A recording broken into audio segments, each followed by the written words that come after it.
Released on the original Xbox on November 15th, 2001, Halo was praised for its story, design, and game mechanics. It was widely considered the killer app that made the console worth buying.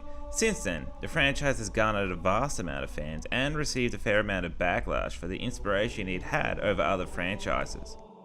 Some would call Halo a revolutionary game that changed the industry. Some would call it an overpraised piece of shit that's not worthy of an in-depth review. Let's take a look back to see where it stands. Just so you know, I'm only planning on looking through the campaign. I'm not going to talk about the multiplayer because fuck you.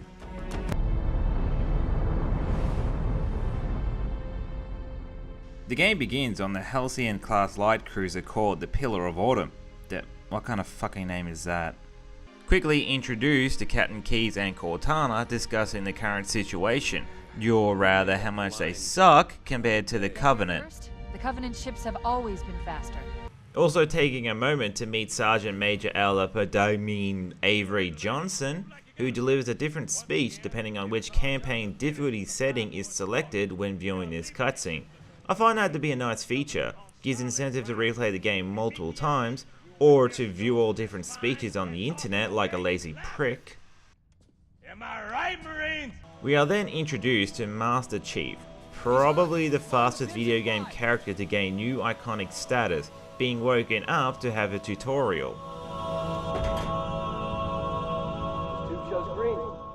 Now, normally tutorials can be rather lame or intrusive, but at the time this game came out, the first-person genre wasn't as strong as it is today, particularly on consoles. The Bungie developers needed to take a moment to introduce the control setup and mechanics of the game in order to prevent the player from being disoriented. This includes teaching you movement and camera control while also giving you a moment to play around at your leisure. Okay, that looks good. Even taking a moment to invert the camera and make you hate people who play games like that.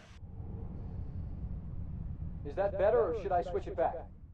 I like how when the health bar is being loaded up into your visor, you can hear a small heartbeat in the background.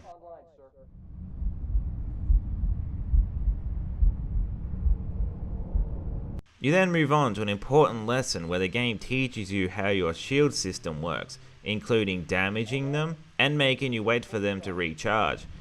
Okay, sir. Bring them down to test the automatic recharge. While this seems standard today, at the time this was still relatively new, so it had to be introduced to the player. Oh god, they're trying to get through the door! Oh, shit! An alien invasion? Don't you think that should have been the first thing to mention to Chief when he wakes up? Or were you really waiting until after the weapon test to clue him in?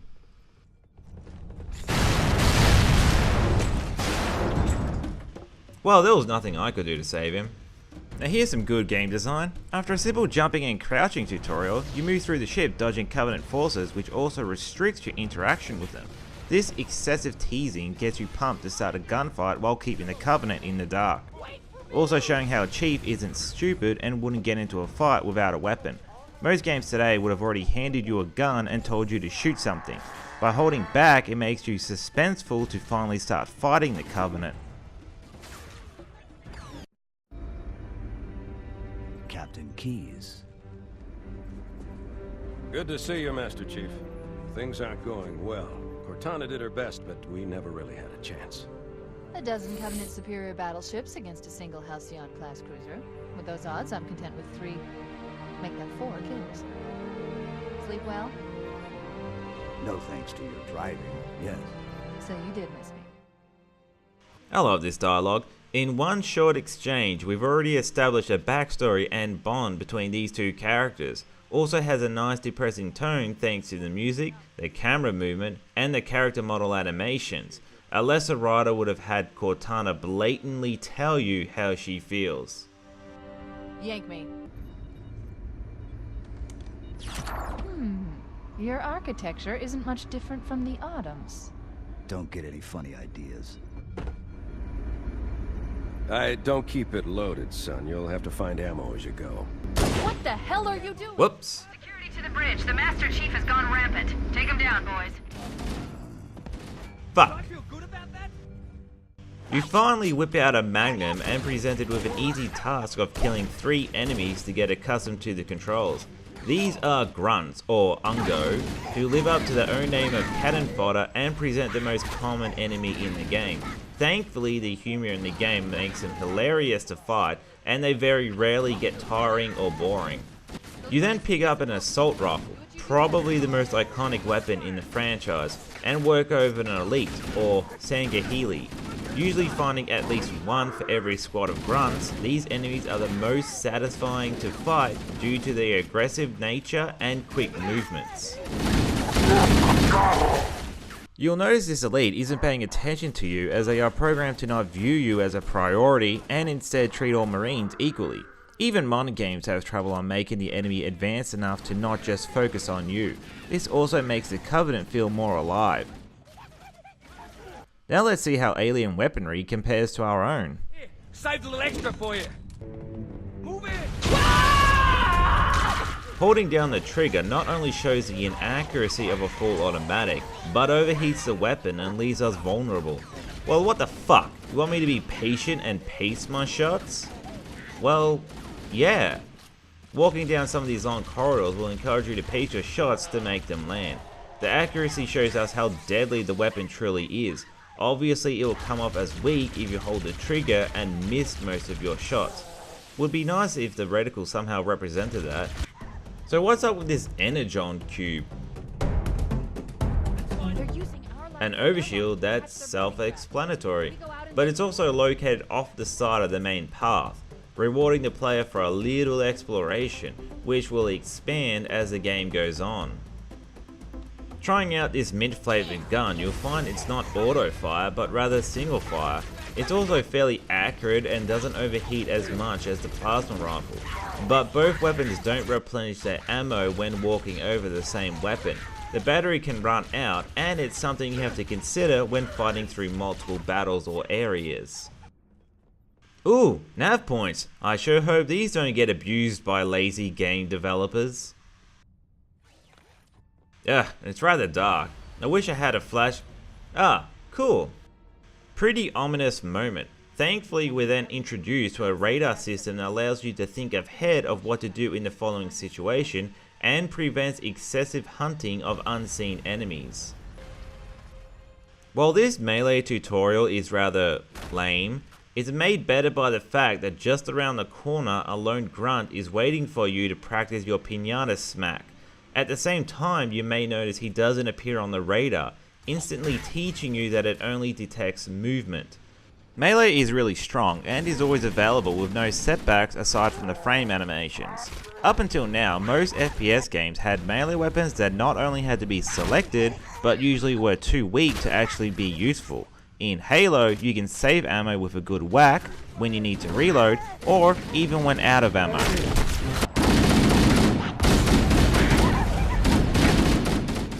Man, the AR may be strong, but its accuracy even when pacing makes it a setback from long-range engagements, as opposed to the plasma rifle which keeps its accuracy, but the trajectory is also slower and may need some leading.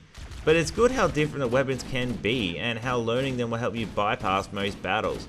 Why bother creating many types of weapons when you're only just going to hold on to one?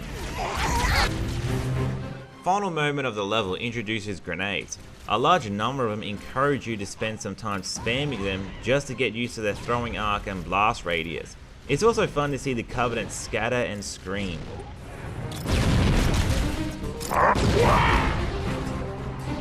Before we finish out this level, I would like to point out that while these tutorial sequences may seem dumbed down, they're only available on easy and normal. On higher difficulty settings, these moments are altered or omitted outright completely.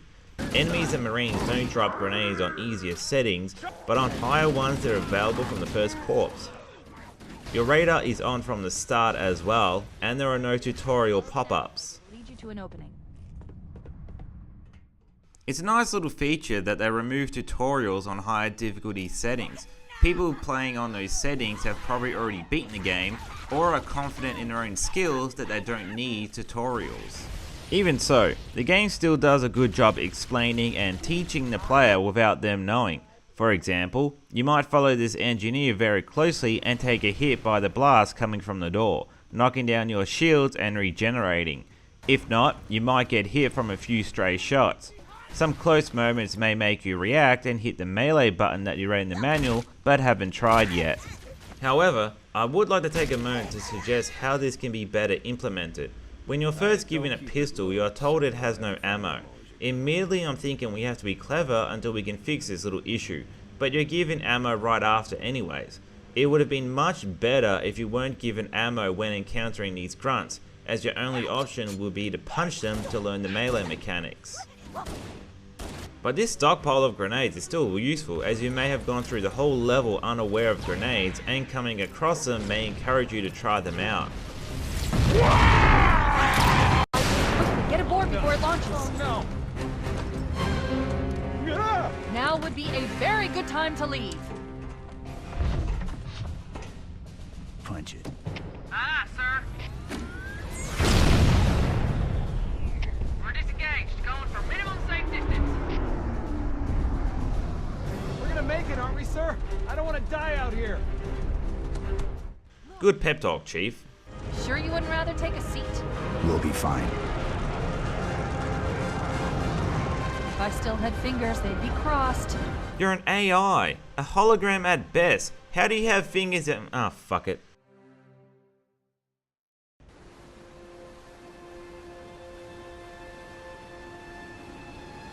We're coming in too fast. I'm losing her. Right for impact. Chief? Chief, can you hear me? At last. Are you alright? Can you move?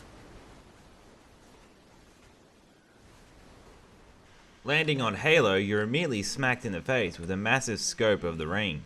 The large open area and skybox gives you an impressive feeling of size and immersion. The metal bridge in its grassy cliff face gives you a weird sense of mystery and desire to explore the world. See what exactly it's made out of and why, how it all works, and why it doesn't feel as natural. It's a nice intro. If there was one thing I could change, it would be to start Chief off with no shields and low health because of the impact. It would also give players a moment to walk out and grab a med pack to show them how health in the game works. After a short hike and a small bump of these rocks that damages your shields and shows you how fall damage works, you encounter more Marines and have to defend this area from multiple Covenant forces being delivered by Type 25 troop carriers called Spirits. In this fight, you're introduced to a new enemy already, Jackals or Kikya, that take up defensive positions with shield gauntlets that reflect most human weapons. Already this game is switching up how you engage enemies. Clever positioning of grenades or plasma weapon use are the most effective way to take them down. You can also try shooting their open hand to make them recoil and leave them open for following attacks. The fuck? A pink gun? Seriously? Yeah, they actually had the balls to give you a pink gun called a Needler. This weapon is designed for the projectiles to follow its target and explode soon after, increasing the explosion size and damage as more needles pierce the victim. And it's pink! How awesome is that? Well, actually, the Needler is probably the one underpowered weapon in the game. The needles are slow and easily avoidable, being much better suited for less open areas or just used on grunts. After defending, or failing, the Marines on this cannon tower, Foehammer arrives to pick up any survivors while dropping off the iconic Warthog.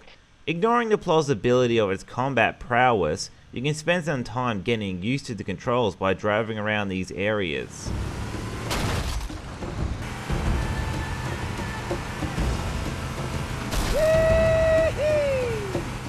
I love how they actually programmed and added in the dialogue for the cheering Marines. They didn't need to, but it's a nice way to make the AI feel more alive by having them react to specific situations that aren't scripted. You then approach this natural cave formation. This cave is not a natural formation. And move through to clear this area in order to activate a light bridge across this chasm. This area isn't really needed, but it's great in adding to the mystery of the Forerunners, also showing how advanced they were to be able to materialize light, but at the same time they also show the limitations with the bridge requiring light emitters to work, which is what I love about sci-fi. Waving away anything under the blanket of science is stupid and lazy. Emerging from that natural cave formation, you then move on to saving 3 more groups of Marines. Each group are located in 3 different areas that can be tackled in any order you wish. This area is centered around a structure that is similar to the previous one, except the Marines are located underground in a tunnel, another area is beside a large hill, and the 3rd area is among a rocky area. There it is!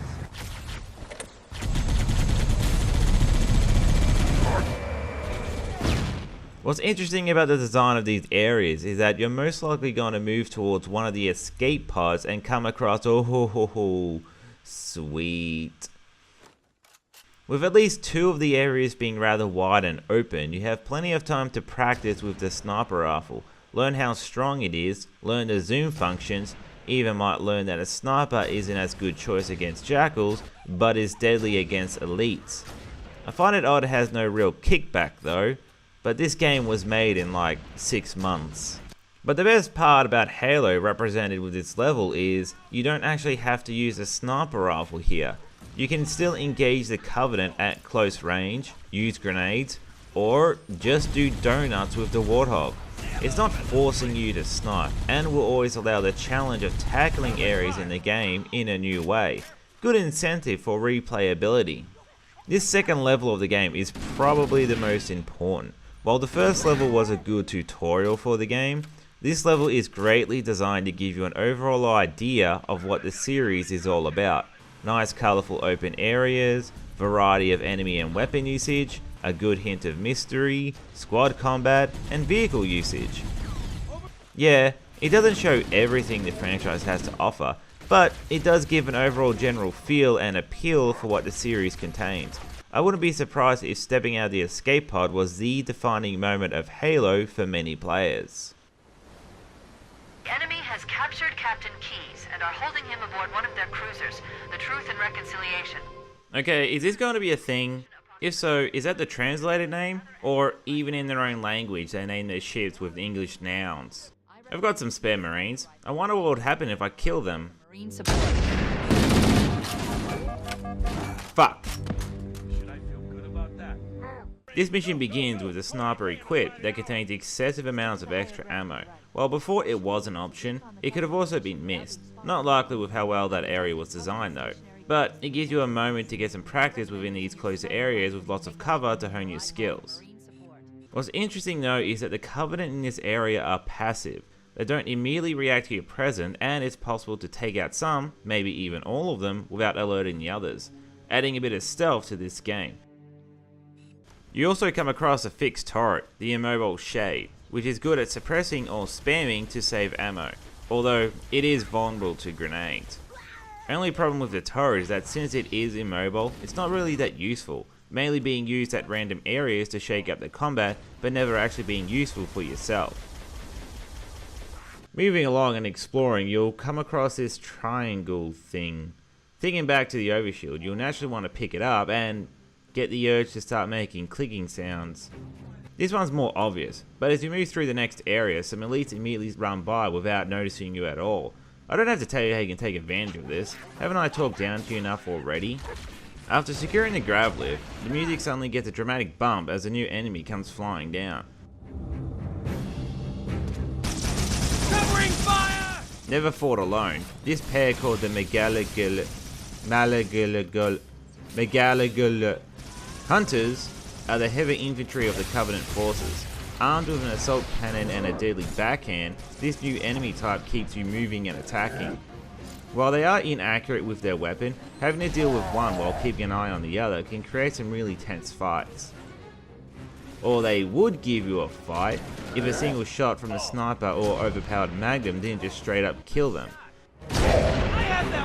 After easily dealing with colonies of worms, yeah, the anatomy and physiology of hunters is pretty lame, you move up the grav lift into the carrier and find some camping bitches with camo.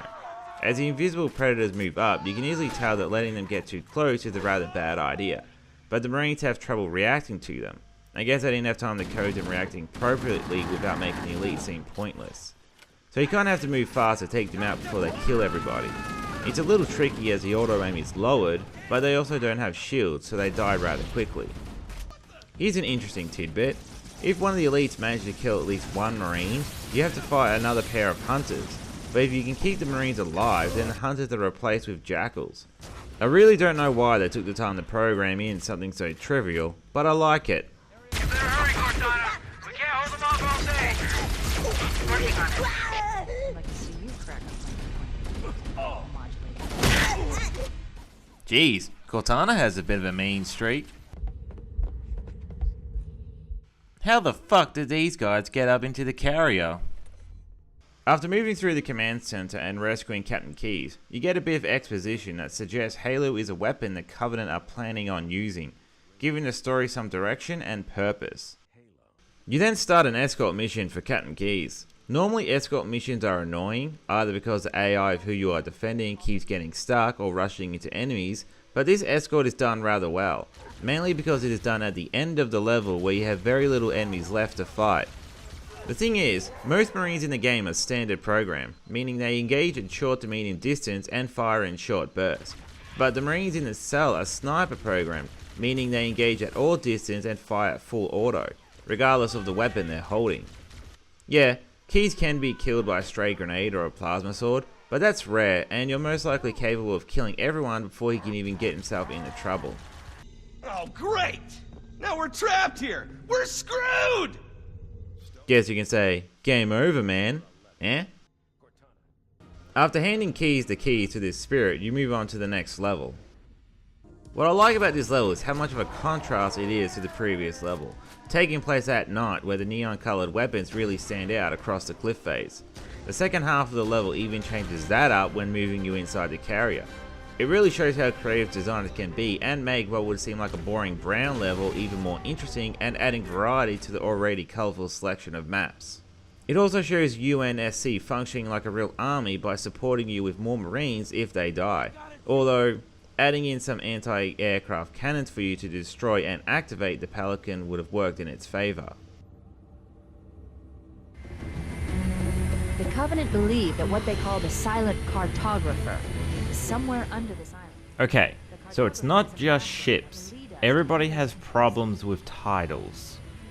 The island has multiple structures and installations.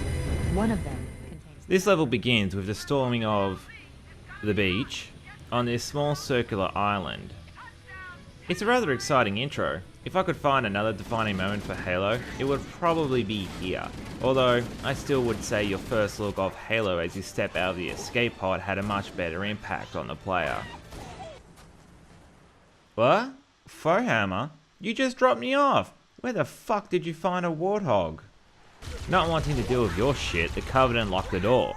Rather than doing something cliche like a slow motion breach through the wall, you're tasked with finding the security override. I find it odd that the security override system would be located so close, even on the same island as what the security system is trying to protect. Wouldn't it be located somewhere far away? Aha! Look at this. This was put here on purpose. You know you want to floor over this. Ah, shit. Oh, would you look at that? Vehicles can run over people. Duh, right? Of course they can. But it's good for the fact that the driver isn't just limited to making the gunner look good. He can attack or threaten people himself.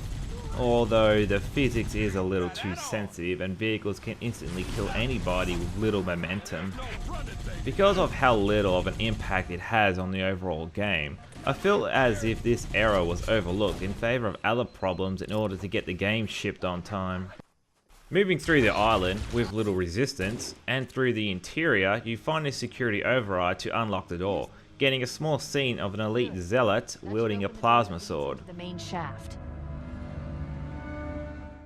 As you leave this area, Cortana chimes in about ordering in heavy weapons for hunters, even though you don't really need them.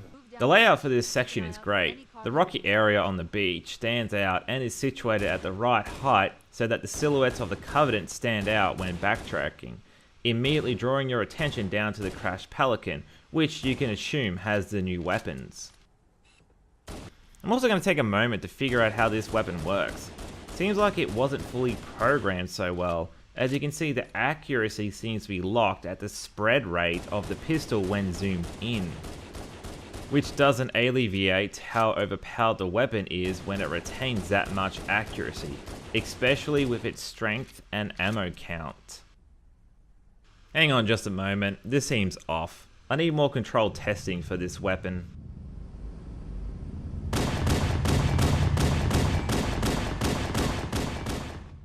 Look at that, the spread is massive. Why isn't this the standard even in the campaign? Also, this one's for me. Moving around the island this way, you'll find, oh yes, the solution to anything that pisses you off. It's good that the rocket launcher is introduced early before you come across enemy vehicles, which it is much better suited for. It gives you a chance to get used to it and to test its full destructive capabilities. Moving back around, you're given a chance to use the rocket launcher as intended, although its use is diminished in this regard, as 2 rounds from a pistol is enough to deal with hunters. I should be making the choice to save rockets for hunters or to deal with them using weaker weapons.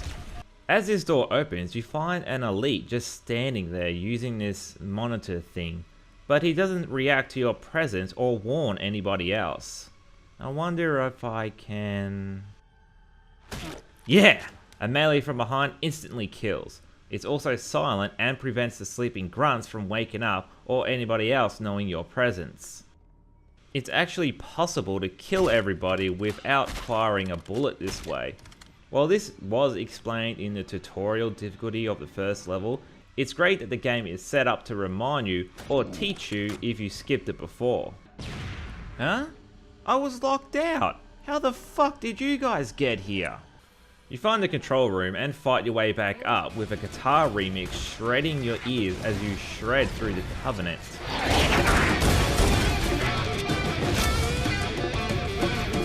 Hey, I wonder whatever happened to that elite I saw coming through the door. Wow! Ha! Grenade beats sword.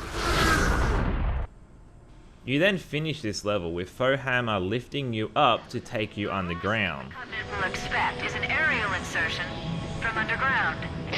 The Silent Cartographer level is pretty self-contained, having a good beach and island theme for the outside, and the inside having some decent details and lighting effects that don't make these areas seem boring or plain.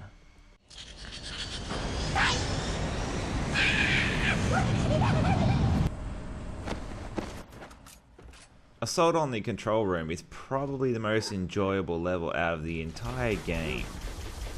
It has good internal fights that constantly change the layout through each room.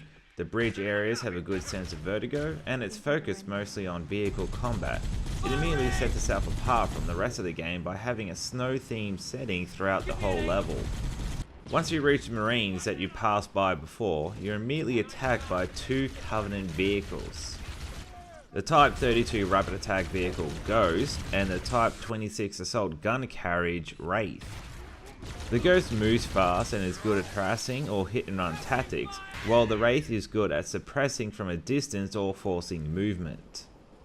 While it is possible to get into a Ghost now, you're most likely drawn to the Marines who have a Warthog and rocket launcher, which is rather good at taking out the Wraith, although it may need some leading if you're trying to use it at a distance.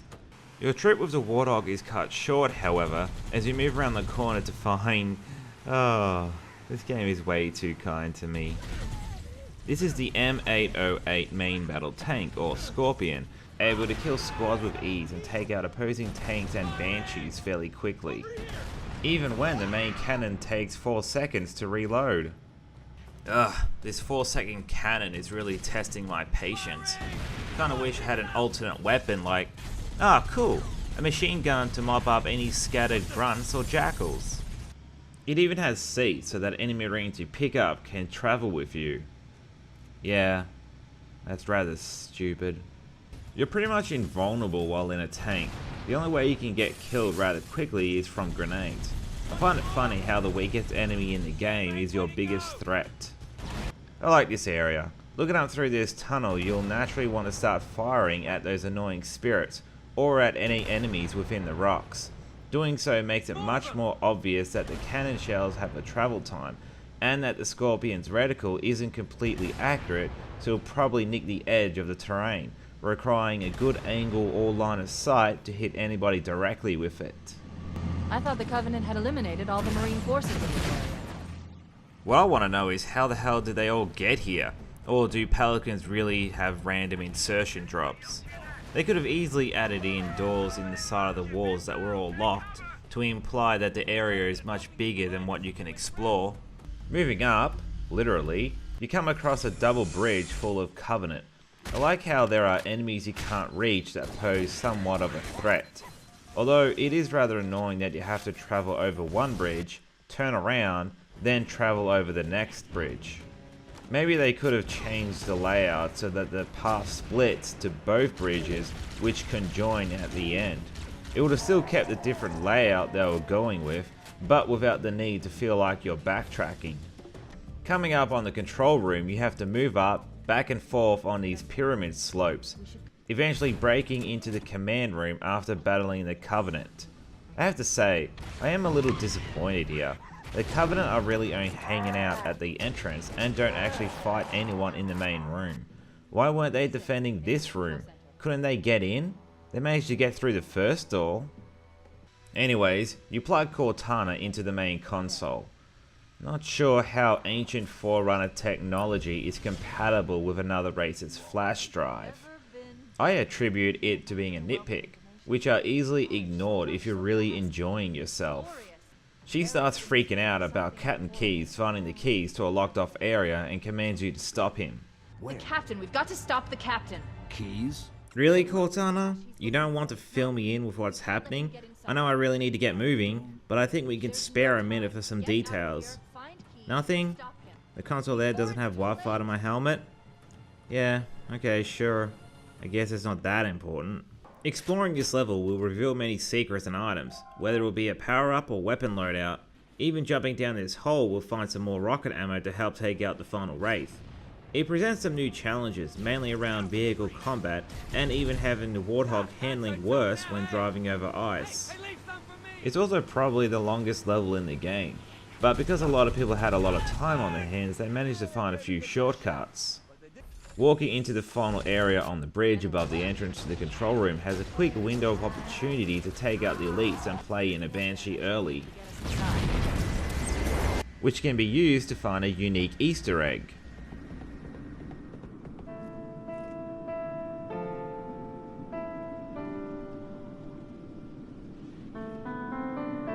Someone even discovered a way to fall off the bridge at the start of the game to avoid dealing with anything for the whole level. Although when I did it as a teenager, it took me like 3 hours. Kinda removes the purpose of doing it for that long if completing it normally wouldn't take as long. UNSC forces. Does anyone copy? Over.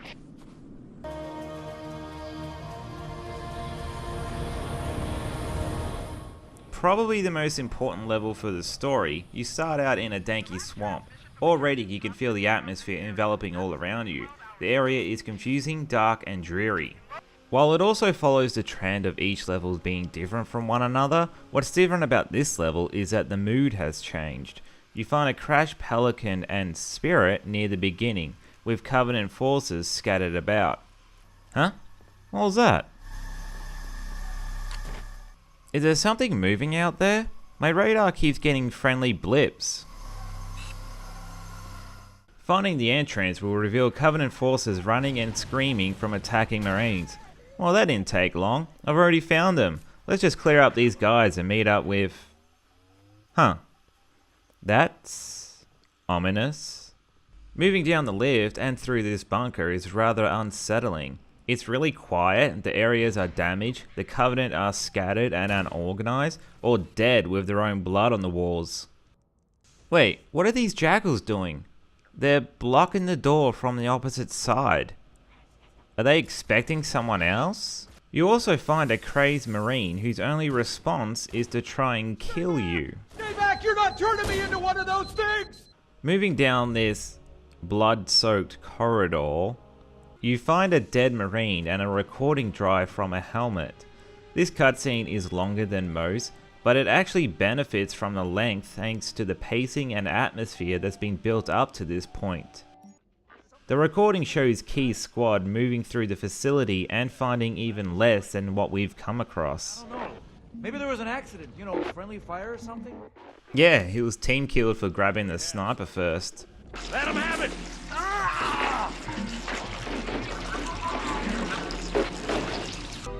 Ah, shit. Suddenly the doors are forced open, one by one, and you're quickly swarmed with the new enemy faction.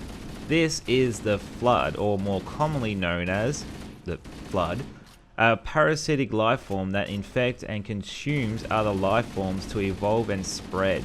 Their attack pattern here is to simply rush you down and overwhelm you with superior numbers and beatdowns. I consider this plot twist to be fantastic and probably one of my favourite plot twists in gaming history. Up until this point there were no hints or clues of the Flood. They weren't seen in promotional material, the manual doesn't mention them at all, there's nothing on the back of the CD case. On top of that, the beginning of this level really sets up their introduction in a fantastic way. They didn't even lean on the cliche jump scare to surprise you. It's perfectly paced, and not only is it such a huge game changer, but it also changes the story. They make a huge change to the core gameplay. They can be seen attacking the Covenant instead of you. All they can do is melee, they're rather quiet, and sometimes after getting killed, they may just get back up again. Haha, you're stuck down there while I can shoot you as long as oh fuck! Jeez, I guess zombies in Bungie games are like fine wine. They've got good legs. Well, I'm running low on ammo and I found the elevator back. Let's just quickly call it down and get out of... fuck. Oh, I can put 2 and 2 together. Shotgun plus zombie equals exploding meat. Oh, thank you. An elevator to get me out of... Hey, no! Don't go down! No! Oh, I really don't need to see all this blood. Moving through this facility is thankfully easier due to the designers using green lights or damaging the areas to indicate the right direction. Finally, you find an elevator leading up that also leads you to a group of Marines.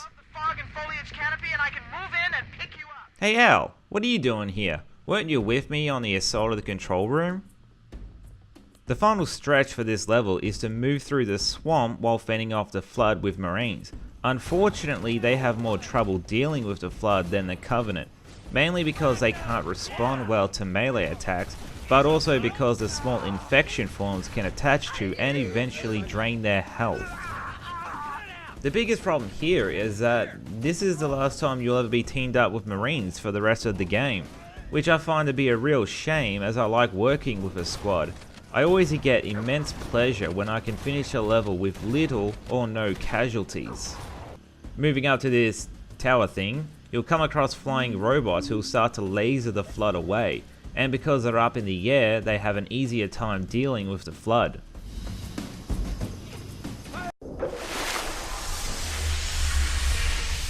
Greetings, I am the monitor of Installation 04. I am 343 Guilty Spark. Why does that name fill me with contempt? My function is to prevent it from leaving this installation, but I require your assistance. Come, this way. Before you can ask for details on what's been happening, he whisks you away to help him check out a book from his local library.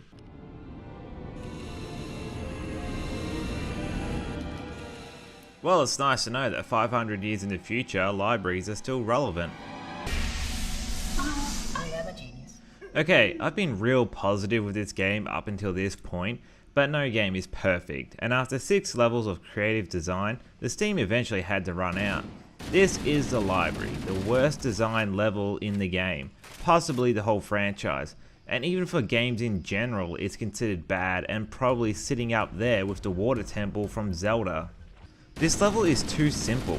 It's a gauntlet of Flood only fighting, moving through repetitive bland areas, take a pointlessly large lift up to the next floor, and repeat.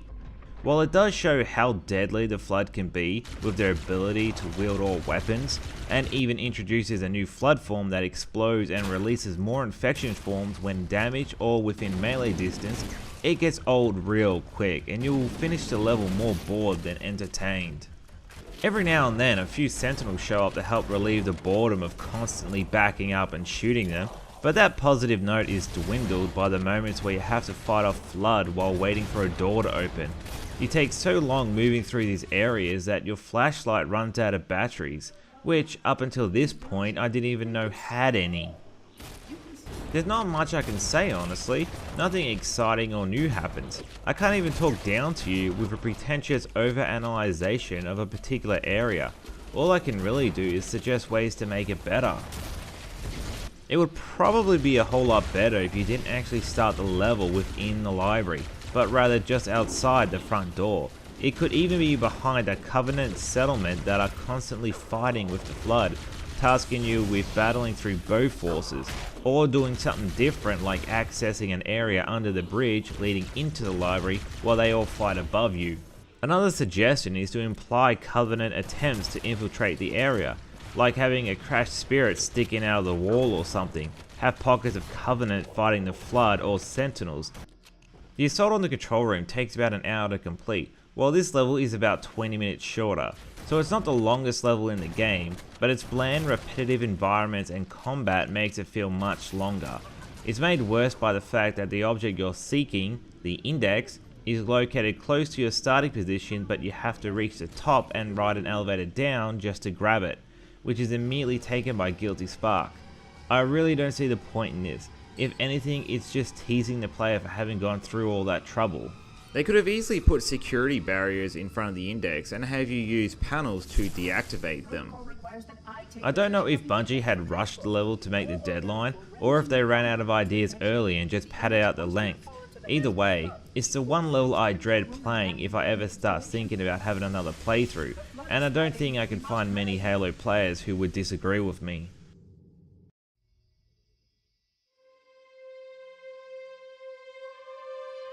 Which means that any organism with sufficient mass and cognitive capability is a potential vector.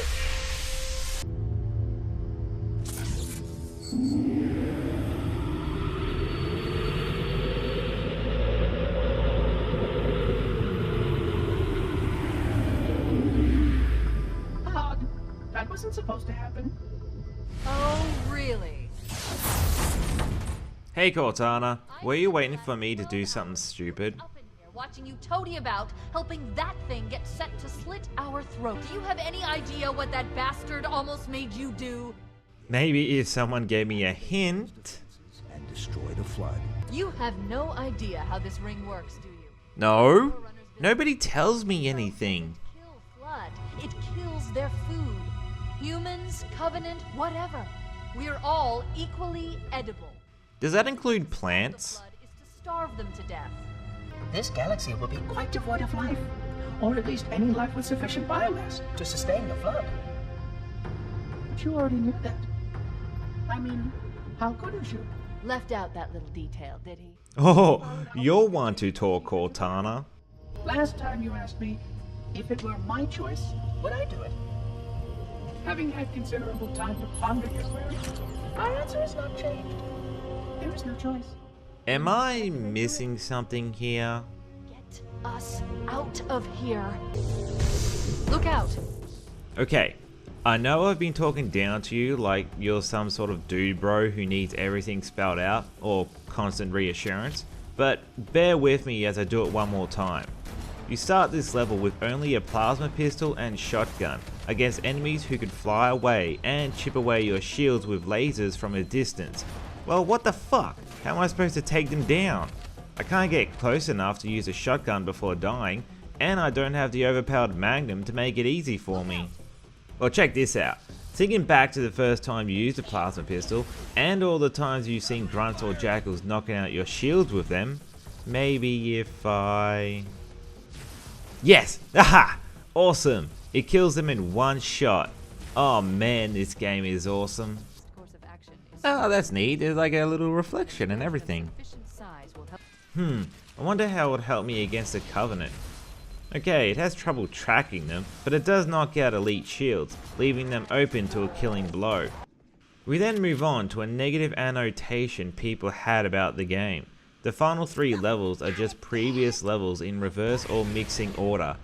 And well, yeah, considering how creative the game was getting with its locations up until the library, it is rather lame. The best they could do was to do them again, but backwards. Although, I will make a counter argument. It's not so bad if they mix up enemy placements or change the layout of the maps. With the introduction of the Flood and Sentinels, they at least can change up how battles play out in areas you've already done before. Not only that, but your objectives are different, and with a few changes in the level design, it doesn't come off as a reverse repeat. Still, I do understand if some people find it a bit unimaginative or lazy, but then again, this game was developed in like 5 months. After working your way back down through the pyramid, you're tasked with delaying Halo's activation by destroying 3 pulse generators. The location of these generators are located up high and can only be reached via Banshee, which I guess would explain why we couldn't come across them before. I am a little disappointed in these generator rooms, mainly because they don't really stand out all that much. A little extra work to make them visually different could have helped. Now this is rather immersive. Rather than pressing X, like a modern game, you have to actually walk into the beam of light, never taking control away from the player with a decent explanation for why you have to do it this way. It also gives you a small challenge with no shields as you're attacked, but I do wish your shields took some time to regenerate to emphasize that challenge. Although, surviving would probably be too much for most people, particularly against Sentinels who you've only just been introduced to as an enemy. There's also the fact you might have very low health, although a simple med pack in this room would have helped. Wouldn't make much sense why a Marine with a med pack would be up here, but I've already asked that question too many times. Man, these robots are really resistant to human weapons. Kinda wish I brought a plasma weapon. You're then given a moment to take out ground forces with a Banshee, once again emphasizing the variety in the game and showing how the same area can be played differently. You're also introduced to a new enemy, kinda. A couple of grunts on the bridge are armed with fuel rod cannons, similar to the assault cannons the Hunter pair use. Only problem is that these guys came out way too late.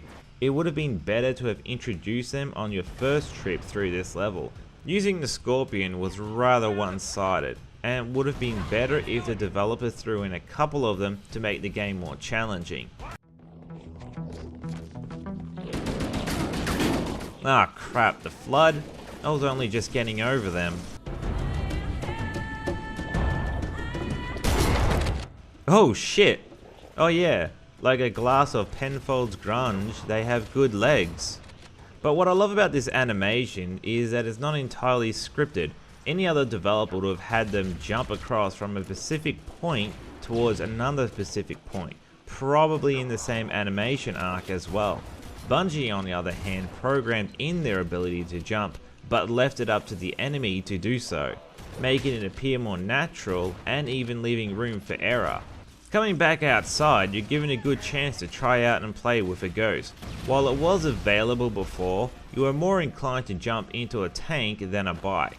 You'll find the Ghost is rather strong and fast, but handles loosely, and you have to pay attention to the terrain layout to avoid being easily flipped over. I think I'll hang back and snipe them with this Ghost. That's odd. If I hold down the firing button, the repeating cannons have a habit of spreading out and missing my target. I can get some accuracy if I pace my shots.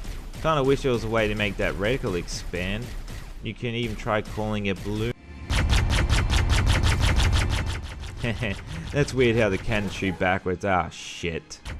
After some dogfighting and bombing runs, you'll gain access to the next generator and blow it up with your good posture. I've located the Pillar of Autumn. She put down 1,200 kilometers upspin. Energy readings show her fusion reactors are still powered up. Weren't you inside Halo for a few good hours? You didn't think to look up for the Pillar of Winter then? There were no sensors you could have hacked to find that out earlier? Final area of the level has a large amount of Covenant and Flood duking it out, with Banshees on the opposite side. There's even a few cloaked elites to make you regret hogging the power weapons. After a quick dogfight with some sentinels, you disrupt the funnel generator and take Cortana's advice to do something stupid.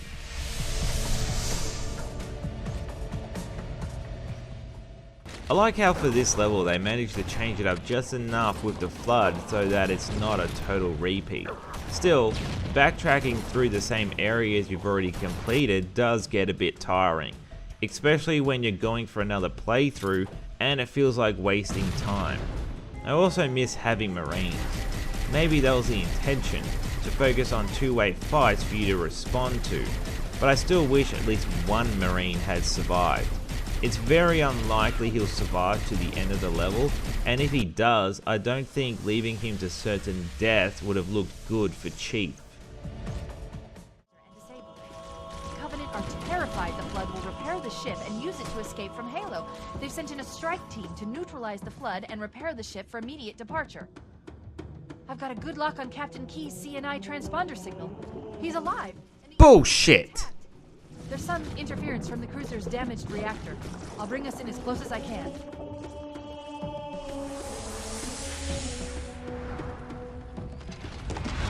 Well, we're off to a good start. This level is a repeat of the Truth and Reconciliation, but unlike the previous level, it's more of a mix-up of the overall level, and the outside cliffs are a completely different area, so it doesn't really feel like backtracking all that much.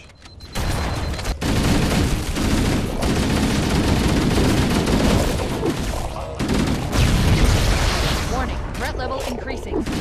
That jump into the cruiser. Better all the time, Chief. Fuck you, I can take them on. Well, I guess not.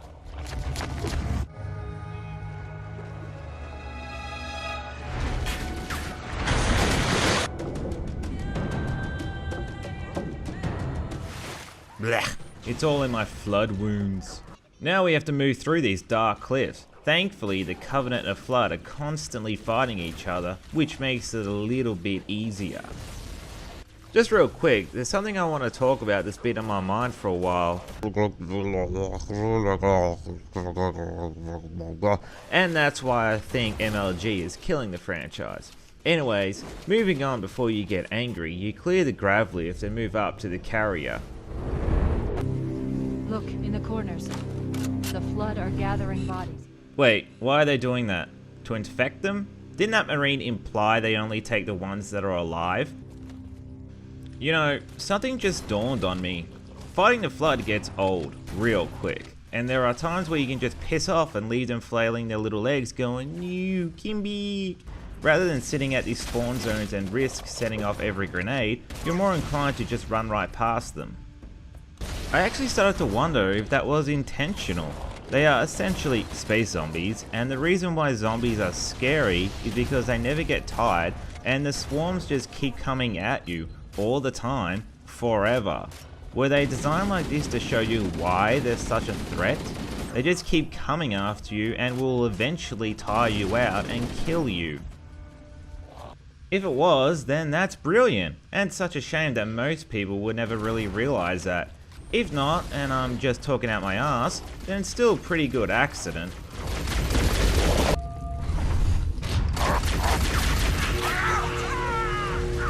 The captain! His vitals are fading! Please, Chief, hurry! Police, Chief? Hang on, I need to find out what this large sack of shit is. No human life signs detected. The captain, he's one of them. We can't let the Flood get off this ring. You know what he'd expect. What he'd want us to do.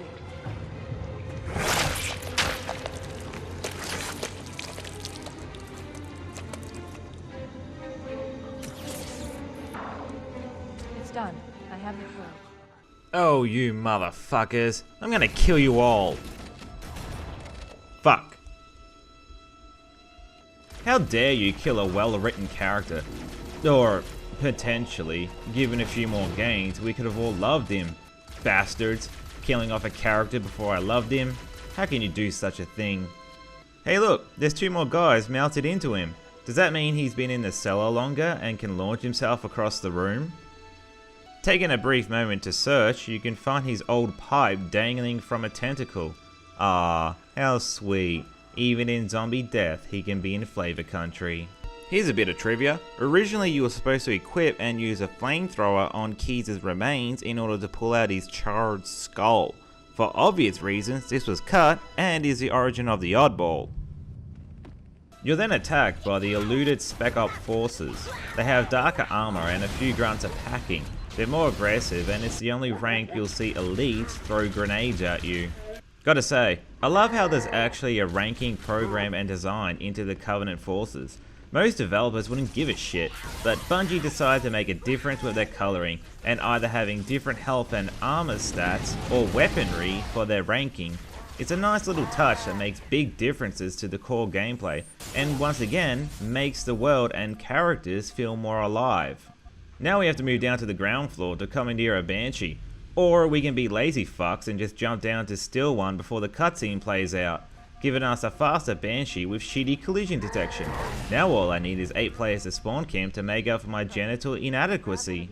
In a way, this level does right what the previous level does wrong, taking us back through the same area, but at the same time making it feel different. Only annoyance I can think of is that you start the level off in the hallway right next to the command center, just several feet away from Keyes.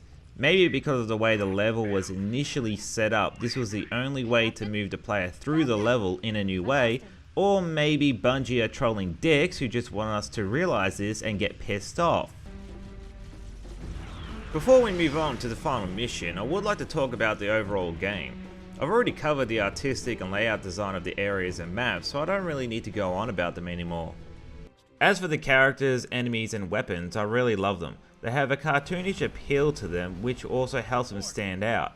They even added in small details like scuffing away at Chief's armor.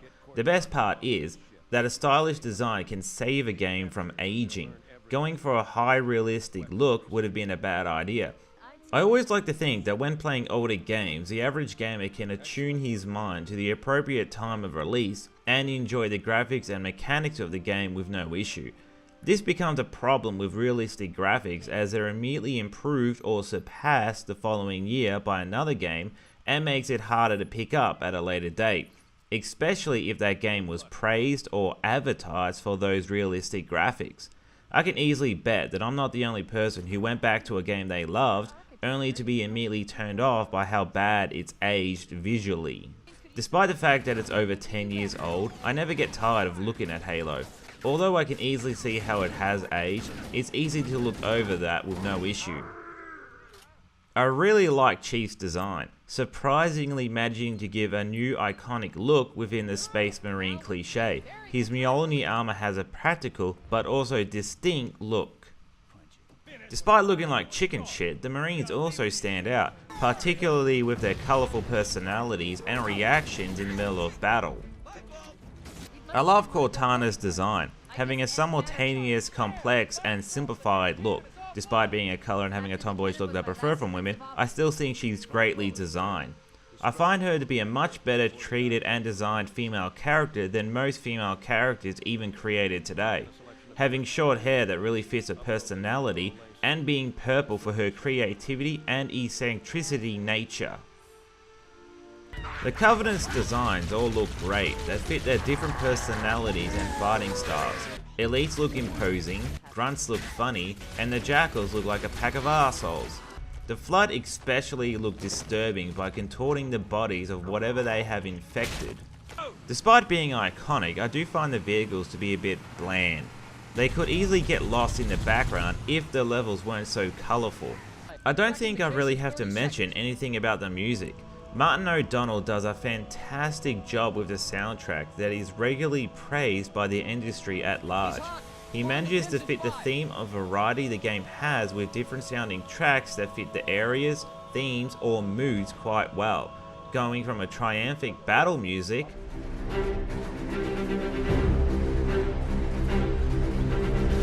all the way to a creepy, unsettling theme for the Flood.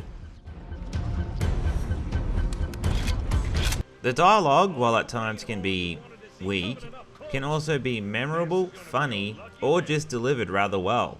They also managed to hold back from over-exposition and having character reactions or the tone of their voice portray their feelings or expressions. I love playing with the weapons. They all have their own distinct sound and animations. Aside from a few issues, they all feel great to use. They're all also well balanced from each other. Well, except for one. As I've already mentioned, I consider the Magnum to be overpowered. Despite being better balanced for harder difficulties, it's still too easy to rely or fall back on. It's incredibly easy and too tempting to just only use this weapon and never switch out, which brings the game down to the same modern game level of having one standard overall rifle and a backup power weapon. The accuracy and large ammo clip makes the weapon too dependent, and even missing a shot has no real consequence or lasting impact. Being able to one-shot every hunter was nothing but a bad decision by the developers.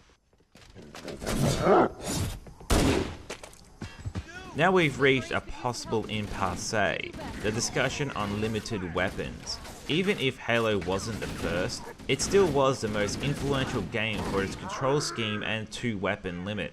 Up until now, most games allowed you to hold on to most weapons available in the game, with only ammo being a limitation. After Halo's 2-weapon setup, many more games today follow in its footsteps, now to the point where it's the norm and the old system is incredibly rare. As such, there's a sort of resentment to this system, which is understandable. While I have nothing against all weapon setups, there are some problems I have with it. First problem is hoarding. With the constant idea in my head that using a rocket launcher on a tight group of enemies is a bad idea because there might be a tank just around the corner. Even if there is, I also get the idea that a much bigger tank will be behind that one, so I end up using very little or none at all, eventually realizing I completed the majority of the game without firing a single shot or enjoying the sandbox of weapons at my disposal.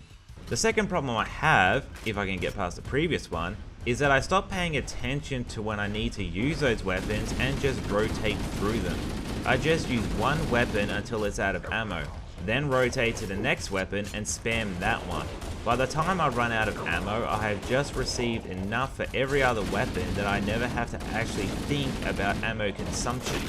Halo, on the other hand, has such variety with their weapons that their strengths and weaknesses aren't so easily compiled into 3 different ranges, especially the variety of enemy types that give their own strengths and weaknesses to the sandbox, as opposed to most games where everybody is weak to bullets from anything that goes bang. Just grab one overall rifle and one secondary, that's usually a sniper or explosive weapon, and you're good to go.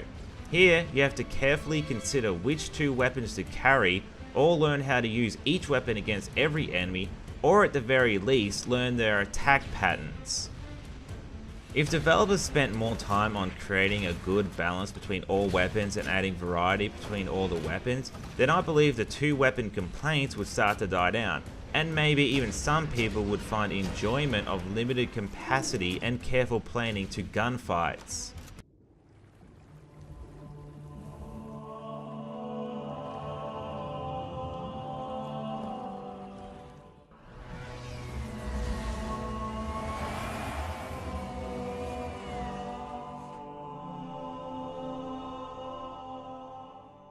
Alright, let's wrap this up. We start out with a trolling chief pissing off Cortana, but it's rather playful and really adds to the relationship. You don't really see it during combat because they're busy fighting, and that shit would be highly inappropriate. Ship's fusion engines. Now, while the previous level did a good job of retrending, and the one before that did a bad job, this level sits somewhere in the middle. It's annoying that most of this level has already been done, but new areas have been added, old areas have changed, and the Flood and Sentinels keep up the 3-way fight. The ending sequence also makes up a lot for the level.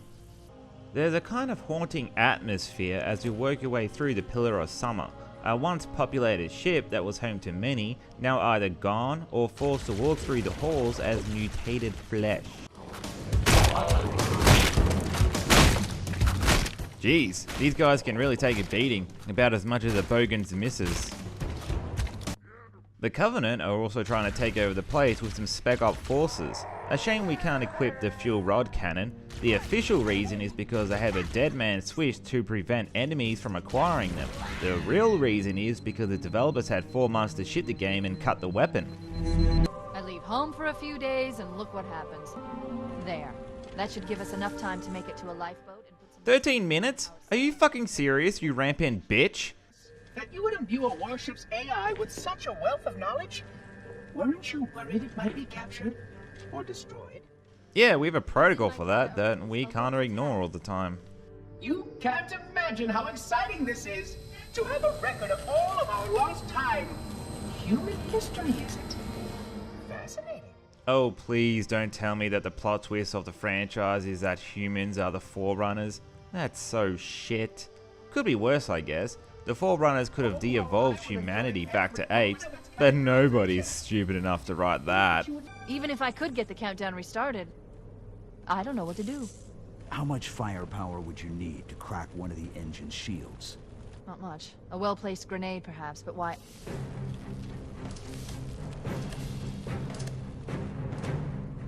Okay, I'm coming with you. As opposed to what? Sitting here and practicing your shitty British accent?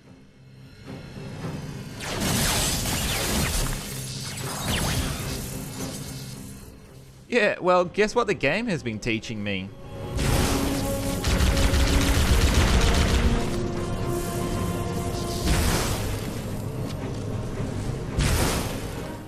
Variety is the spice of your death. The rest of the level is pretty simple. Move back through the first level. Eventually you'll come across the engines. The objective here is to move up to 1 of 4 control panels, pull back the exhaust coupling, and either throw a grenade or fire a rocket down the shaft and repeat. All the while the Flood and Sentinels are constantly asking you for their settling payment. During this moment, you'll see 343 floating around. While you can take out some aggression on what he'll do in the future, he can't die. In case you run out of ammo, there's a small room off the side that has everything you could ever want. What the fuck? Wait, a camo Flood? Seriously? Even at the end of the game, in an optional room you might miss, they're still throwing new ideas at you. I love this game. Now we have to escape the ship before it blows up. Not enough games have done this, or rather when they do, it's really scripted. Foehammer? Oh shit, I forgot all about her. What's she been doing all this time? Playing Battlefield the right way? Anyways, now we have to use a Warthog to escape within... What? And Cortana expected me to do this within her 13-minute time limit? Wait, stop! This is where Foehammer is coming to pick us up. Well, that was easy. Oh, shit. Pushing on your 6. Evade! Say again, evade! I'm hit! Mayday! Mayday! Airport system is shot to hell! I can't hold on! I can't hold on! Echo 419! She's gone. You assholes! She wasn't a shitty written female character.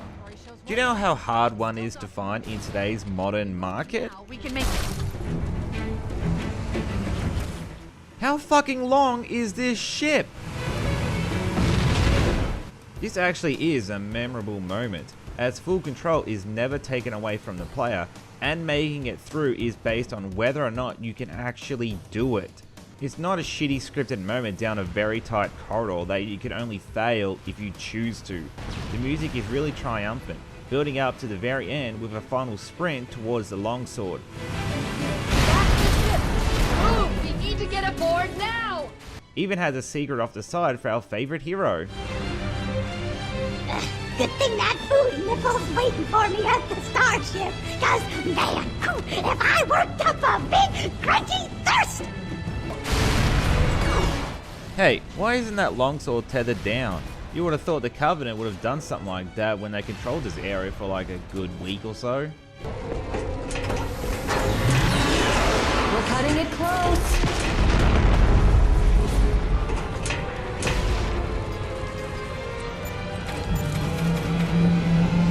Here we go.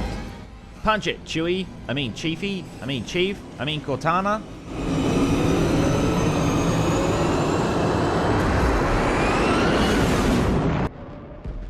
Oh shit, I drove that far. Halo, it's finished. No. I think we're just getting started. Started milking the franchise until it's a dried out husk of its former self.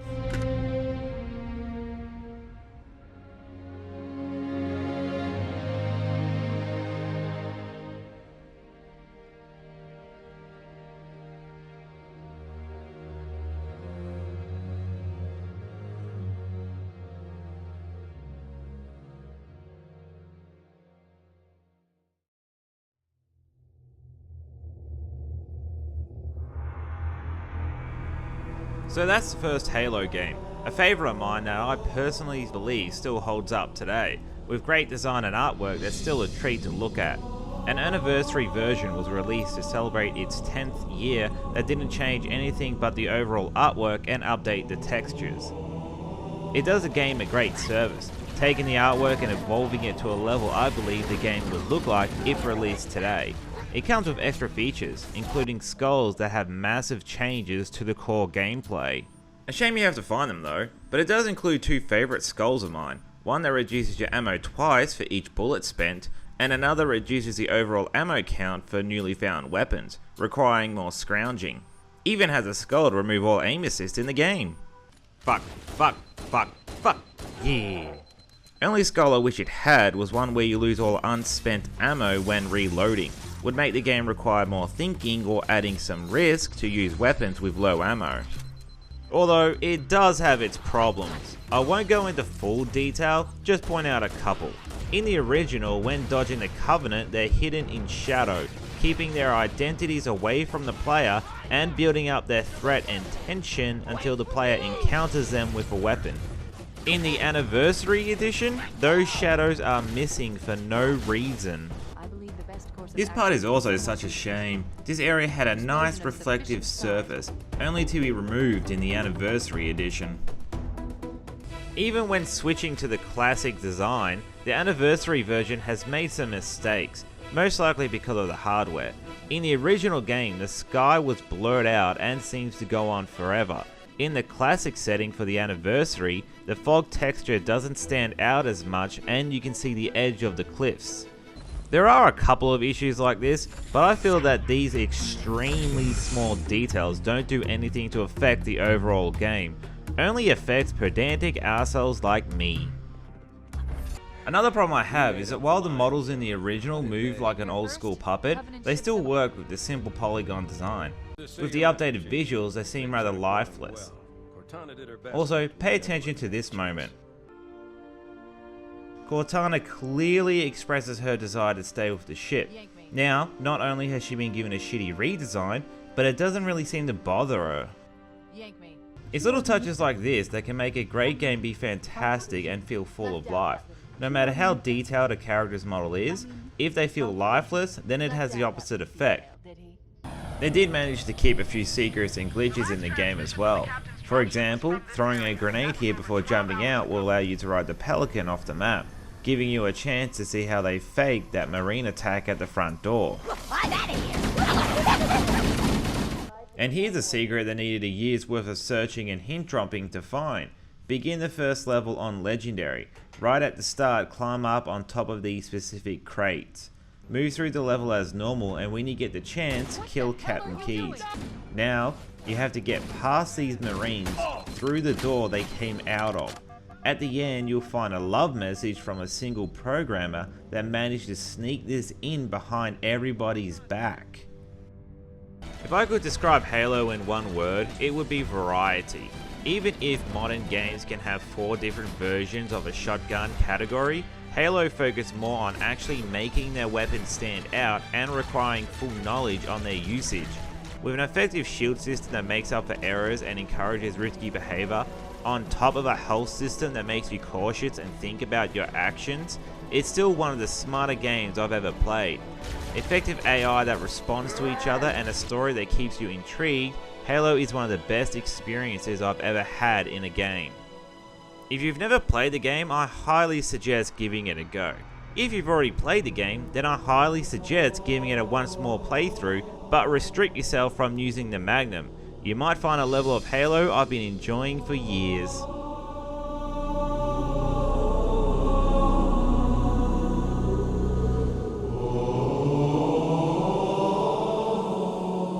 Fuck your ending, Stinger.